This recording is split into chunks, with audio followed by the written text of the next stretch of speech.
만약 내일 아침 이런 뉴스가 나온다면 어떨까요? 세계 최대 산유국이 이제 석유를 달러가 아니라 위안화로 거래하기 시작했다. 이것은 단순한 뉴스가 아닙니다. 세계 경제 질서를 뒤흔드는 사건입니다. 왜냐하면 지금 우리가 사는 세계는 두 가지로 움직이기 때문입니다. 바로 석유와 달러입니다. 그래서 국제경제에는 이런 말이 있습니다. 석유는 달러로 사고 세계는 달러로 움직인다. 그렇다면 여기서 질문이 하나 생깁니다. 왜 세계의 큰 전쟁은 항상 같은 지역에서 반복될까요? 왜 중동일까요? 왜 동유럽일까요? 이것은 우연일까요? 아니면 역사적인 패턴일까요? 답은 생각보다 단순합니다. 에너지 때문입니다. 현재 세계 무역 결제의 약 80%는 달러입니다.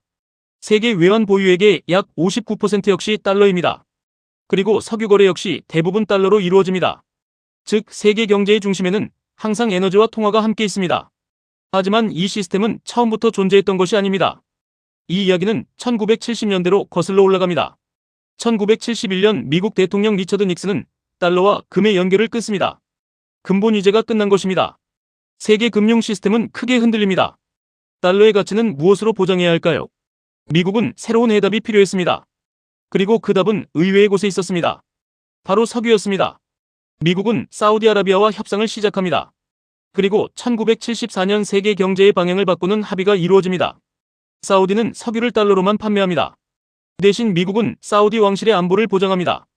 이 협정 이후 세계 경제의 구조가 완전히 바뀝니다. 석유를 사려면 달러가 필요해졌습니다. 그래서 전 세계 나라들은 달러를 보유하기 시작합니다. 이것이 바로 달러 패권의 시작입니다. 그런데 여기서 흥미로운 질문이 등장합니다. 왜 사우디는 미국의 보호가 필요했을까요? 이 질문의 답은 이란에서 찾을 수 있습니다. 1979년 이란 혁명이 발생합니다. 친미 왕정이었던 이란 왕실이 무너집니다. 이 사건은 중동 전체를 뒤흔듭니다. 특히 사우디 왕실에게는 엄청난 공포였습니다. 다음 차례가 자신들이 될 수도 있었기 때문입니다. 그래서 사우디는 미국의 보호를 선택합니다. 하지만 중동에는 또 하나의 경쟁이 존재합니다. 바로 사우디와 이란입니다. 사우디는 수니파 중심 국가입니다. 이란은 시아파 중심 국가입니다. 이 두 나라의 경쟁은 중동 정치의 핵심입니다. 그리고 그 중심에는 역시 석유가 있습니다. 사우디의 석유 매장량은 약 2,670억 배럴입니다. 이란의 매장량은 약 2,080억 배럴입니다. 둘 다 세계 최대 석유 국가입니다. 하지만 진짜 차이는 생산 능력입니다. 사우디는 하루 약 1,000만 배럴을 생산합니다. 그래서 사우디는 세계 석유 시장의 조절자라고 불립니다. 하지만 이란은 또 다른 힘을 가지고 있습니다. 바로 위치입니다. 이란 옆에는 세계에서 가장 중요한 바다길이 있습니다. 바로 호르무즈 해협입니다. 세계 석유의 약 20%가 이 해협을 지나갑니다. 하루 약 2,000만 배럴입니다. 이 좁은 바다길 하나가 세계 경제를 움직입니다. 그래서 중동에서 긴장이 높아지면 국제유가는 즉시 반응합니다. 하지만 여기서 많은 사람들이 놓치는 사실이 있습니다.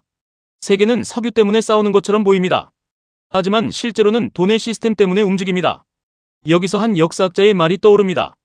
유발 하라리는 이렇게 말했습니다. 돈은 인간이 만든 가장 성공적인 이야기다. 사람들이 그 이야기를 믿는 순간 그 돈은 현실의 힘이 됩니다. 달러 역시 하나의 이야기에서 시작됐습니다. 그리고 그 이야기를 석유가 지탱하고 있습니다.